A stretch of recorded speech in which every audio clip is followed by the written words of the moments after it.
Aquí, en el texto que hemos leído de la transfiguración, en esencia hay 5 elementos y cada uno de ellos merece ser meditado en la oración. Y francamente me gustaría enfocar el sermón como la misa y enfocado desde mí mismo, para mi vivencia. Después cada uno de vosotros lo puede aplicar prácticamente igual. Pero os quiero participar en el sermón cómo vivo yo esta escena de la transfiguración, este episodio más que escena, este episodio en la misa. Lo primero de todo, me gustaría fijarme en que las vestiduras se volvieron blancas como la luz. Las vestiduras no eran Jesús, eran meros elementos materiales que cubrían a Jesús. Aquí el buen Martín, que me acompaña en la sacristía, mi acólito, él sabe que cuando yo me revisto, me gusta hacerlo con lentitud, consciente de lo que simboliza cada prenda, orando por cada prenda. El acto de revestirme de las vestiduras sagradas como un acto sagrado, como un acto que prepara ya para la Santa Misa. Revestirme de la santidad para ir a hacer un oficio santo con cosas santas. En este caso, el Evangelio dice, las vestiduras se volvieron blancas como la luz. Este pequeño versículo deseo yo apropiármelo, no solamente hoy, sino durante varias semanas, por eso lo he apuntado en mi libro de notas, antes de la misa, cuando estoy en la sacristía, deseo apropiármelo, deseo querer revestirme de esa santidad. No porque yo realmente lo sea, pero al menos revestirme. Lo ideal es que nosotros mismos fuéramos santos. Pero yo me conformo como sacerdote al ir a oficiar, recubrirme de prendas santas para entrar en contacto con la santidad de Dios. Y hay varios versículos que he ido recogiendo a lo largo de los años para meditarlos mientras yo me voy revistiendo. Pero el máximo es este. Las vestiduras se volvieron blancas como la luz. Claro que estas vestiduras no se las puso ni siquiera Santiago o Pedro. Es Jesucristo, sumo sacerdote. Sumo sacerdote que va a oficiar el acto más santo de todos, el que tiene estas vestiduras. Nosotros solamente los sacerdotes podemos aspirar al deseo, a revestirnos de una participación de esto. Pero para entrar en contacto con la divinidad sobre el altar, o incluso al elevar nuestros brazos para orar a Dios Padre en los cielos y no solamente la divinidad sobre el altar, deberíamos ir revestidos de esto. Deberíamos. Hay otro elemento que es el rostro brillando como el sol, dice el Evangelio. Jesucristo tenía el rostro brillando como el sol. Fijémonos lo que dice Éxodo 34, 29. Moisés no sabía, después de bajar del monte, que la piel de su rostro brillaba, porque había estado hablando con él. ¿Por qué brillaba? porque había estado hablando con él. Con lo cual, aquí tenemos otro elemento que yo deseo poner en práctica en la misa. Si Moisés estuvo hablando con él y una luz salió del material visible, si yo en la misa establezco un diálogo con Dios, aunque no sea físicamente sobre el monte Sinaí, pero sí sobre este monte espiritual que es el Calvario, el altar, también de ese diálogo habrá una luz espiritual.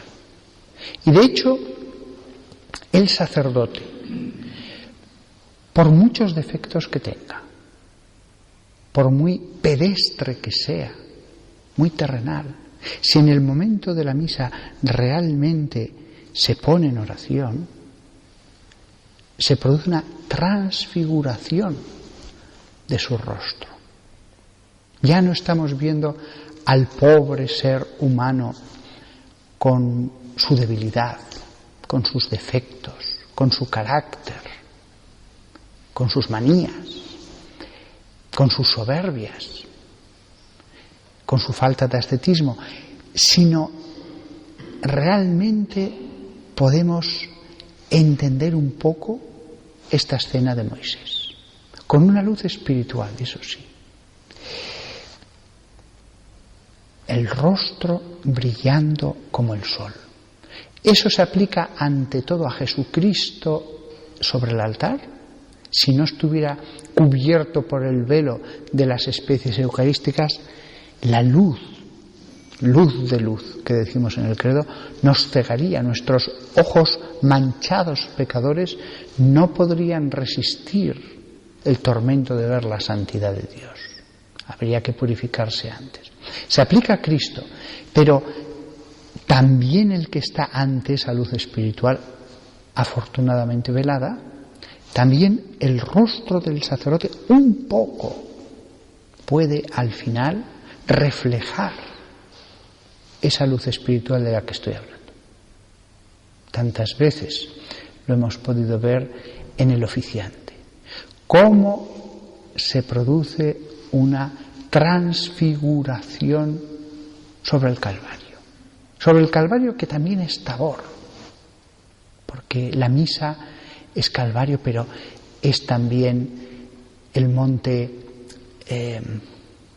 Sión con la última cena, es templo, es Tabor. El rostro brillando como el sol. Hay un versículo en el Cantar de los Cantares, capítulo 6, versículo 10, que simplemente quiero mencionarlo.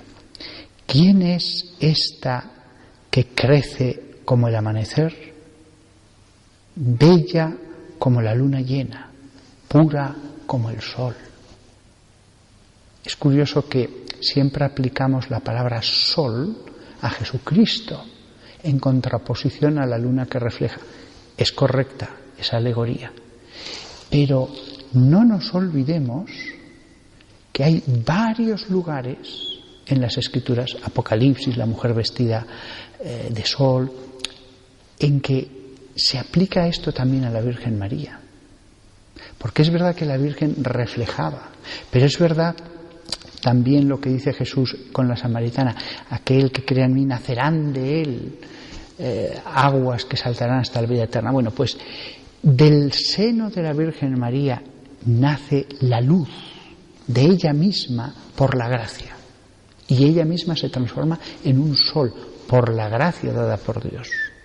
Es decir, sí, refleja, pero no solamente refleja, de su seno nace una luz que es como un sol. Por eso se dice en el Apocalipsis: ¿quién es esta revestida?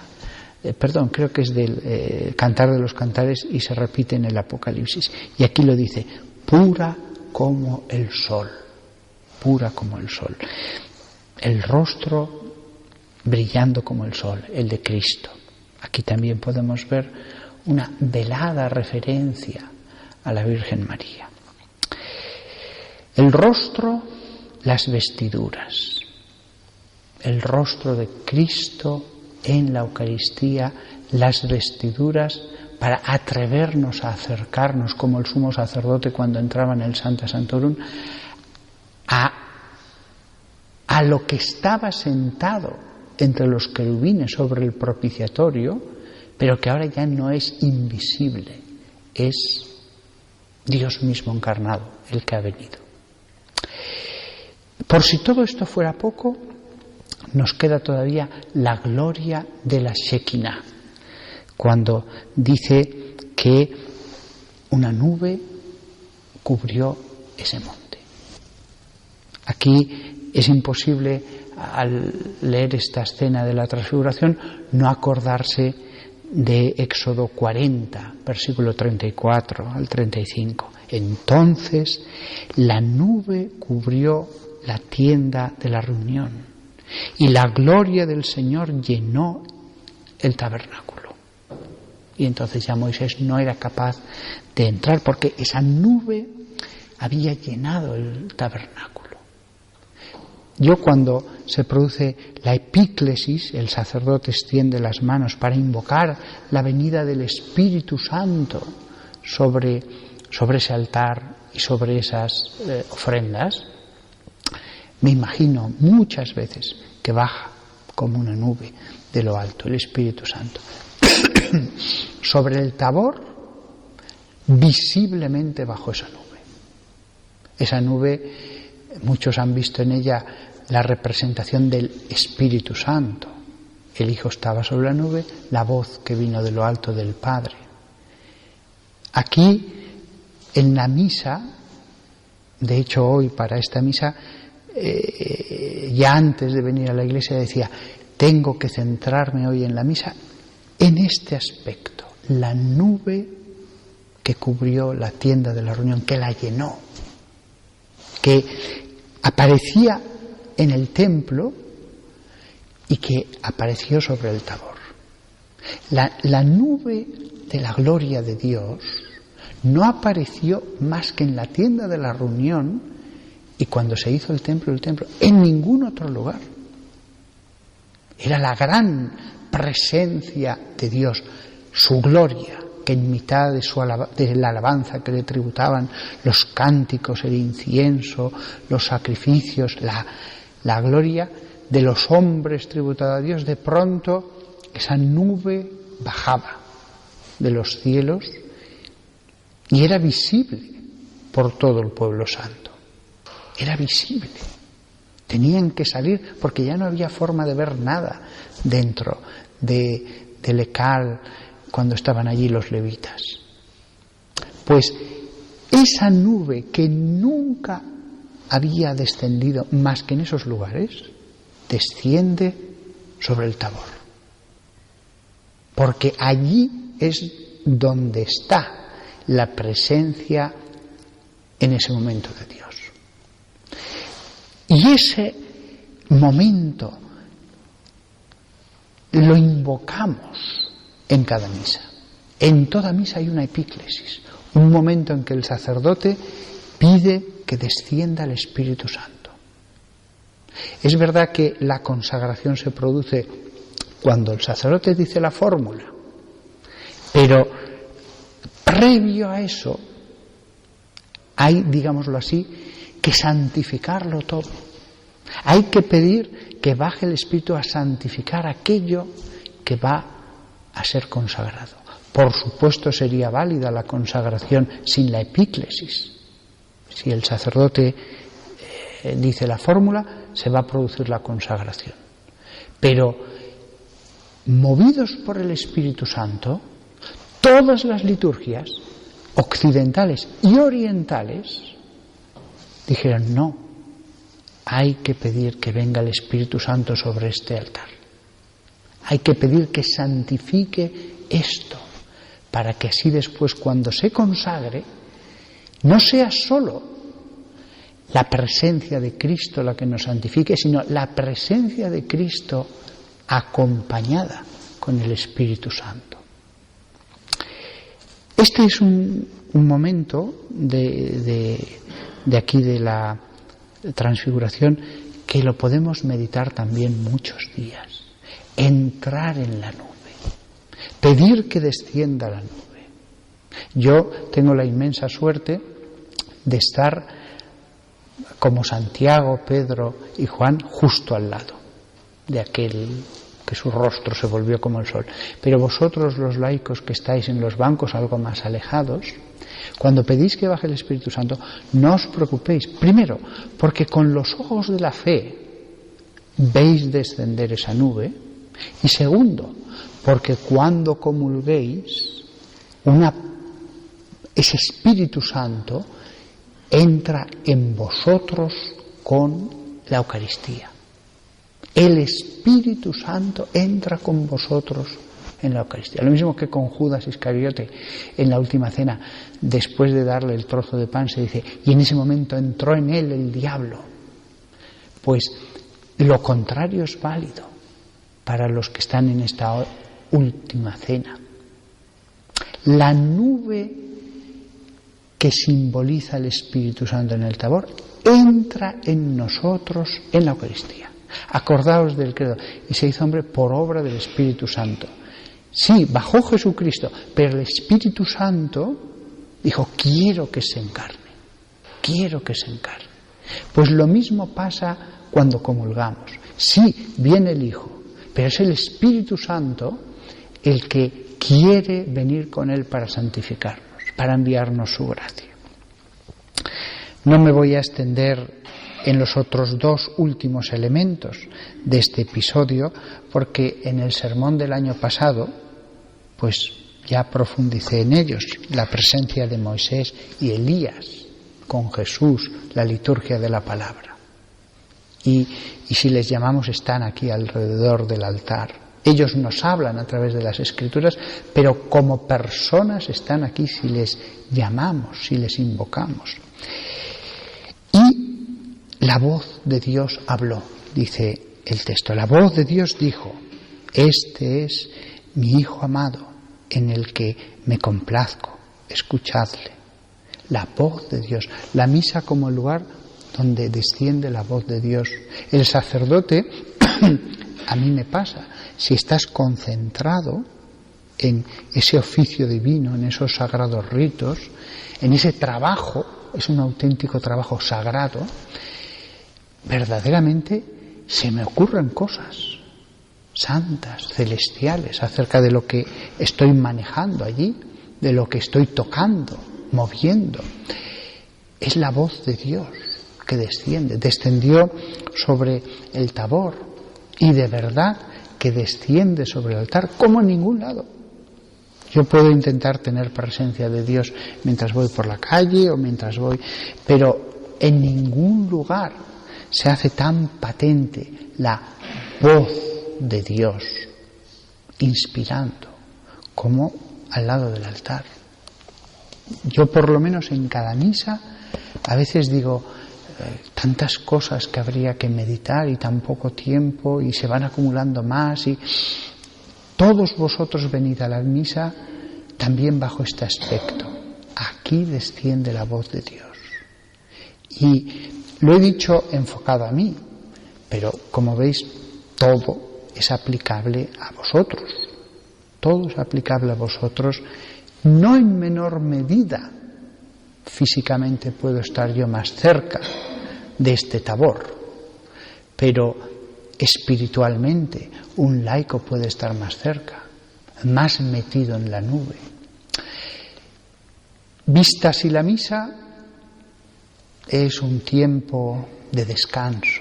Podemos decir, como dijeron los apóstoles, qué bueno es estar aquí. Y no hay ninguna prisa, no hay ninguna prisa, porque es un tiempo hasta de descanso. Otros descansos cansan. La misa uno sale relajado, rehecho, dispuesto ya a enfrentar todos los problemas de la vida. Que esta misa sea transportarnos de verdad al momento del Tabor en que Cristo cambió de aspecto, y que lo veamos para que esas gracias, con esa luz, como el sol, vengan a nuestra alma y también a nosotros, nos transformen un poco.